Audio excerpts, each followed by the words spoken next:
Hi hello ಎಲ್ರಿಗೂ ನಮಸ್ಕಾರ. Welcome to Chandana Pradeep Mysuru vlogs. ನಾನು ನಿಮ್ಮ ಚಂದನ. ಸೊ ಎಲ್ಲರೂ ಹೇಗಿದ್ದೀರಾ? ಐ ಹೋಪ್ ಎಲ್ಲರೂ ಚೆನ್ನಾಗಿದ್ದೀರಾ ಅಂತ ಅಂದ್ಕೊಂಡಿದ್ದೀನಿ. ಸೊ ನಾನಿವತ್ತು ಎಲ್ಲಿಗೆ ಬಂದಿದ್ದೀನಿ ಅಂದರೆ ನಮ್ಮ ಮೈಸೂರಿನ Guinness world record seashell art ಮ್ಯೂಸಿಯಂಗೆ ಬಂದಿದ್ದೀನಿ. ಸೊ ಈ ಒಂದು ಮ್ಯೂಸಿಯಮ್ಮು ಎಲ್ಲಿರೋದು ಅಂದರೆ ಚಾಮುಂಡಿ ಬೆಟ್ಟಕ್ಕೆ ಹೋಗುವಂಥ ರೋಡಲ್ಲಿ ಜೆಸಿ ಲೇಔಟಲ್ಲಿ ಇರುವಂಥ ಮ್ಯೂಸಿಯಂ ಆಗಿದೆ. ಸೊ ಇದು ಒಂದು ವಿಶ್ವ ದಾಖಲೆಯ ಕಪ್ಪೆ ಚಿಪ್ಪು ಮತ್ತು ಶಂಖವನ್ನು ಬಳಸಿ ಮಾಡಿರುವಂಥ ಕಲಾಕೃತಿಗಳನ್ನ ನೀವು ಇಲ್ಲಿ ನೋಡ್ಬೋದು.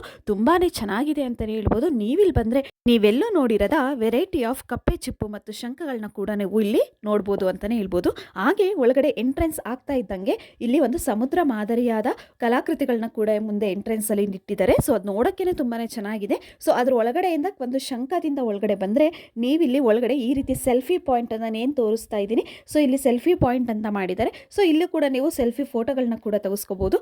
ಹಾಗೆ ಇಲ್ಲಿ ಒಂದು ಎಂಟ್ರಿ ಫೀಸು ಒಬ್ಬರಿಗೆ 60 ರೂಪೀಸ್ ಇರುತ್ತೆ. ಬಿಲೋ 5 ಇಯರ್ಸ್ ಮಕ್ಕಳಿಗೆ ಯಾವುದೇ ರೀತಿ ಫೀಸ್ ಇರಲ್ಲ. ಸೊ ಈ ರೀತಿ ಒಳಗಡೆ ಎಂಟ್ರಿ ಆಗ್ತಿದ್ದಂಗೆ ನೀವು ಇಲ್ಲಿ ವೆರೈಟಿ ಆಫ್ ಕಪ್ಪೆ ಚಿಪ್ಪುಗಳಿಂದ ಮಾಡಿರುವಂಥ ಮಾದರಿಗಳನ್ನ ಕೂಡ ನೀವು ಇಲ್ಲಿ ನೋಡ್ಬೋದು. ಗಣೇಶ ವಿಗ್ರಹ ಆಗಿರ್ಬೋದು, ಹಾಗೆ ಫ್ಲವರ್ಸ್ಗಳಾಗಿರ್ಬೋದು. ಸೊ ಇದೆಲ್ಲ ಕಪ್ಪೆ ಚಿಪ್ಪುಗಳಿಂದ ಮಾಡಿರುವಂಥದ್ದು. ಸೊ ಈಗ ಇಲ್ಲಿ ಏನೇನು ತೋರಿಸ್ತಾ ಇದ್ದೀನಿ, ಸೊ ಇದು ಒಂದು ಪ್ರತಿಯೊಂದು ಕೂಡ ಒಂದೊಂದು ಕಪ್ಪೆ ಚಿಪ್ಪು ವೆರೈಟಿ ಆಫ್ ಕಪ್ಪೆ ಚಿಪ್ಪುಗಳಿಂದ ಮಾಡಿರುವಂಥ ಮಾದರಿಯಾಗಿದೆ. ಫ್ಲವರ್ಸ್ಗಳು ಕೂಡ ಅಷ್ಟೇ ತುಂಬಾನೇ ಚೆನ್ನಾಗಿದೆ ಅಂತಲೇ ಹೇಳ್ಬೋದು. ಈ ಒಂದು ಮ್ಯೂಸಿಯಂ ಇಷ್ಟು ಸುಂದರವಾಗಿ ಹಾಗೆ ಗಿನ್ನಿಸ್ ವರ್ಲ್ಡ್ ರೆಕಾರ್ಡ್ ಆಗಬೇಕು ಅನ್ನೋ ಕಾರಣಕ್ಕೆ ಒಬ್ಬ ಮಹಿಳೆ ಸತತವಾಗಿ 40 ವರ್ಷದಿಂದ ಪ್ರಯತ್ನದಿಂದ ಈ ಒಂದು ಮ್ಯೂಸಿಯಂನೇ ಮಾಡಿದ್ದಾರೆ ಅಂತಲೇ ಹೇಳ್ಬೋದು. ಸೊ ಯಾಕಂದರೆ ಅಷ್ಟು ಚೆನ್ನಾಗಿದೆ ಈ ಮ್ಯೂಸಿಯಮ್ಮು. ಸೊ ಈ ಒಂದು ಮ್ಯೂಸಿಯಮ್ಮು ಸತತವಾಗಿ 6 ವರ್ಷದಿಂದ ನಡೀತಾ ಇದೆ ಅಂತಲೇ ಹೇಳ್ಬೋದು. ಯಾರು ಆ ಒಬ್ಬರು ಮಹಿಳೆ ಈ ಒಂದು ಗಿನ್ನಿಸ್ ವರ್ಲ್ಡ್ ರೆಕಾರ್ಡ್ ಮಾಡಿದ್ದಾರೆ ಅಂದರೆ ಶ್ರೀಮತಿ ರಾಧಾ ಮಲ್ಲಪ್ಪ ಅನ್ನೋರು ಈ ಒಂದು ಗಿನ್ನಿಸ್ ವರ್ಲ್ಡ್ ರೆಕಾರ್ಡ್ ಅನ್ನು ಒಂದು ಗಣೇಶ ವಿಗ್ರಹಕ್ಕೆ Guinness world book of record ಕೂಡ ಪಡೆದಿದೆ ಅಂತಲೇ ಹೇಳ್ಬೋದು. ಸೊ ಯಾವುದು ಆ ವಿಗ್ರಹ ಅಂತ ಈ ವಿಡಿಯೋದಲ್ಲಿ ಕಂಪ್ಲೀಟ್ ನಾನು ತೋರಿಸಿದ್ದೀನಿ. ಸೊ ಹಾಗೆ ನೋಡ್ತಾ ಹೋಗಿ ಇಲ್ಲಿ ನಿಮಗೆ ಯಾವ ರೀತಿ ಕಾಣ್ತಾ ಇದೆ, ವಿವಿಧ ಕಪ್ಪೆ ಚಿಪ್ಪು ಮತ್ತು ಶಂಖಗಳನ್ನ ಕೂಡ ಬಳಸಿ ಪ್ರತಿಯೊಂದು ಮಾದರಿಯನ್ನು ಕೂಡ ಇಲ್ಲಿ ಮಾಡಿದ್ದಾರೆ ಅಂತಲೇ ಹೇಳ್ಬೋದು. ಅದಲ್ಲದೆ ಕೆಲವು ವೇಸ್ಟ್ ಮೆಟೀರಿಯಲ್ ಇಂದನೂ ಕೂಡ ಇವರು ಮಾದರಿಗಳನ್ನ ಮಾಡಿದ್ದಾರೆ ಅಂತಲೇ ಹೇಳ್ಬೋದು. ಈ ಫ್ಲವರ್ ಪಾಟ್ ಆಗಿರ್ಬೋದು, ಫ್ಲವರ್ ಇಂದ ಡೆಕೋರೇಷನ್ ಐಟಮ್ಸ್ ಗಳಾಗಿರ್ಬೋದು, ತುಂಬಾನೇ ಚೆನ್ನಾಗಿ ಮಾಡಿದ್ದಾರೆ. ಇನ್ನೊಂದು ನೀವೆಲ್ಲೂ ನೋಡಿರದ ಕಪ್ಪೆ ಚಿಪ್ಪು ಮತ್ತು ಶಂಖಗಳನ್ನ ಕೂಡ ನೀವಿಲ್ಲೇ ನೋಡಲು ಸಾಧ್ಯ ಅಂತಾನೆ ಹೇಳ್ಬೋದು. ಯಾಕೆಂದ್ರೆ ಅಷ್ಟು ವೆರೈಟಿ ಆಫ್ ಕಪ್ಪೆ ಚಿಪ್ಪು ಮತ್ತು ಶಂಖಗಳನ್ನ ಇಲ್ಲಿ ಇಟ್ಟಿದ್ದಾರೆ ನೋಡ್ಲಿಕ್ಕೆ ಅಂತಾನೆ ಹೇಳ್ಬೋದು. ಹಾಗೆ ನೋಡ್ತಾ ಹೋಗಿ ಯಾವ ರೀತಿ ಇದೆ ಈ ಒಂದು ಮ್ಯೂಸಿಯಂ ಅಂತ.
ಹಾಗೆ ನೀವಿಲ್ಲಿ ನೋಡ್ತಾ ಇದ್ದೀರಾ ನಮ್ಮ ಮೈಸೂರಿನ ಸೆಂಟ್ ಫಿಲೋಮಿನಾ ಚರ್ಚ್ ಅನ್ನು ಮಾದರಿಯನ್ನಾಗಿ ಮಾಡಿದ್ದಾರೆ. ಸೊ ವಿವಿಧ ಕಪ್ಪೆ ಚಿಪ್ಪು ಮತ್ತು ಶಂಖಗಳನ್ನ ಬಳಸಿ ಸತತ 7.5 ವರ್ಷಗಳನ್ನ ತಗೊಂಡು ಈ ಒಂದು ಮಾದರಿಯನ್ನ ಮಾಡಿದ್ದಾರೆ ಅಂತಾನೆ ಹೇಳ್ಬೋದು. ಯಾಕಂದ್ರೆ ಅಷ್ಟು ತುಂಬಾನೇ ಚೆನ್ನಾಗಿ ಮಾಡಿದ್ದಾರೆ ಅಂತಾನೆ ಹೇಳ್ಬೋದು. ಇದರ ಎತ್ತರ 15 ಅಡಿಯಾಗಿದ್ದು ಹಾಗೆ ಇಲ್ಲಿ 26 ಜಾತಿಯ ಕಪ್ಪೆ ಚಿಪ್ಪು ಮತ್ತು ಶಂಖಗಳನ್ನ ಬಳಸಿ ಮಾಡಿದ್ದಾರೆ.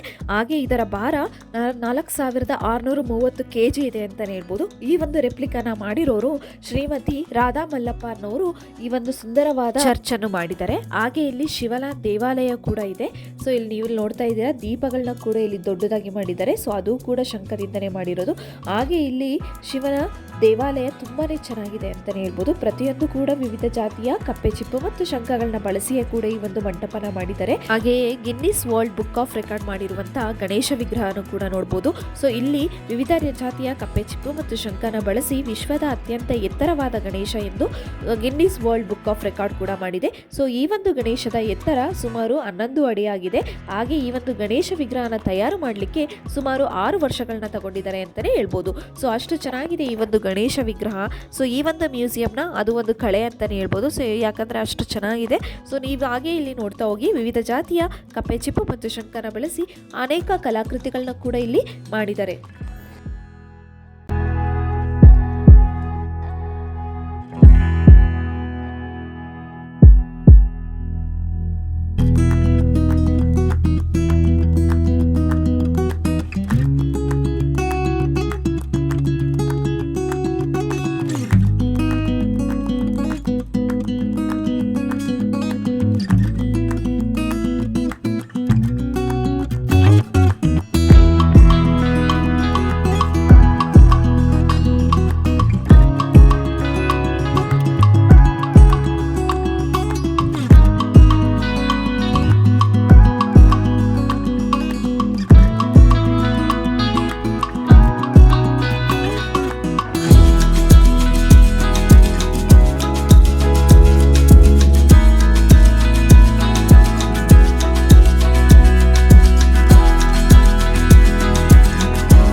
ಹಾಗೆ ಇಲ್ಲಿ ತಾಜ್ ಮಹಲ್ ಮಾದರಿಯನ್ನು ಕೂಡ ಮಾಡಿದ್ದಾರೆ.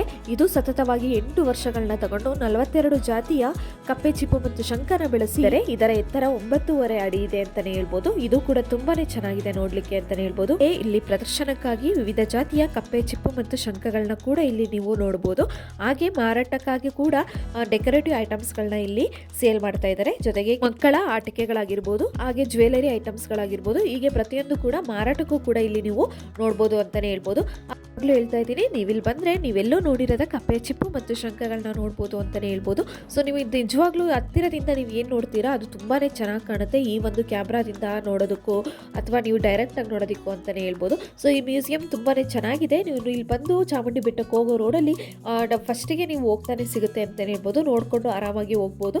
ಹಾಗೆ ನಿಮಗೆ ಬೇಕಾಗಿರುವಂಥ ಶಂಖದ ಈ ರೀತಿ ಕೀಬಂಚ್ಗಳಾಗಿರ್ಬೋದು, ಮನೆಗೆ ಬೇಕಾಗಿರೋ ಡೆಕೋರೇಟ್ ಐಟಮ್ಸ್ಗಳು ಕೂಡ ಇಲ್ಲಿ ಸಿಗುತ್ತೆ. ನೀವು ಇದನ್ನ ಕೂಡ ಪರ್ಚೇಸ್ ಮಾಡ್ಬೋದು ಅಂತಾನೆ ಹೇಳ್ಬೋದು. ಹಾಗೆ ಇಲ್ಲಿ ಯಾವುದೇ ರೀತಿ ಫೋಟೋ ವಿಡಿಯೋಗಳಿಗೆ ರಿಸ್ಟ್ರಿಕ್ಷನ್ಸ್ ಇರೋದಿಲ್ಲ. ಆರಾಮಾಗಿ ನೀವು ಫೋಟೋ ವಿಡಿಯೋಗಳನ್ನ ತಗೋಬಹುದು. ಅದಕ್ಕಂತಾನೆ ಇಲ್ಲಿ ಸೆಲ್ಫಿ ಪಾಯಿಂಟ್ ಅಂತೂ ತುಂಬಾನೇ ಚೆನ್ನಾಗಿ ಮಾಡಿದ್ದಾರೆ. ನಾವು ಕೂಡ ಇಲ್ಲಿ ಸೆಲ್ಫಿ ಫೋಟೋಗಳನ್ನೆಲ್ಲ ತಗೊಂಡ್ವಿ. ಹಾಗಾದ್ರೆ ಈ ವಿಡಿಯೋ ನಿಮಗೆ ಇಷ್ಟ ಆಗಿದೆ ಹೇಗಿದೆ ಅಂತ ನನಗೆ ಕಮೆಂಟ್ ಮಾಡಿ. ಇದೇ ತರ ಇನ್ನೂ ಹೆಚ್ಚಿನ ವಿಡಿಯೋಗಳಿಗಾಗಿ ನನ್ನ ಚಾನಲ್ ನೀವು ಮರೀದೆ ಸಬ್ಸ್ಕ್ರೈಬ್ ಮಾಡಿ. ಹಾಗೆ ಪಕ್ಕದಲ್ಲಿರೋ ಬೆಲ್ ಐಕಾನ್ ಕೂಡ ಕ್ಲಿಕ್ ಮಾಡಿ. ಹೀಗೆ ನಾನು ಯಾವುದೇ ಒಂದು ವಿಡಿಯೋ ಹಾಕಿದ್ರೂ ಕೂಡ ನಿಮಗೆ ನೋಟಿಫಿಕೇಶನ್ ಬರುತ್ತೆ ಅಂತಾನೆ ಹೇಳ್ಬೋದು. ಹೀಗೆ ನನಗೆ ಸಪೋರ್ಟ್ ಮಾಡ್ತಾ ಇರಿ. Thank you for watching. Next ವಿಡಿಯೋದಲ್ಲಿ ಸಿಗ್ತೀನಿ. ಅಲ್ಲಿವರೆಗೂ ಬಾಯ್ ಬಾಯ್.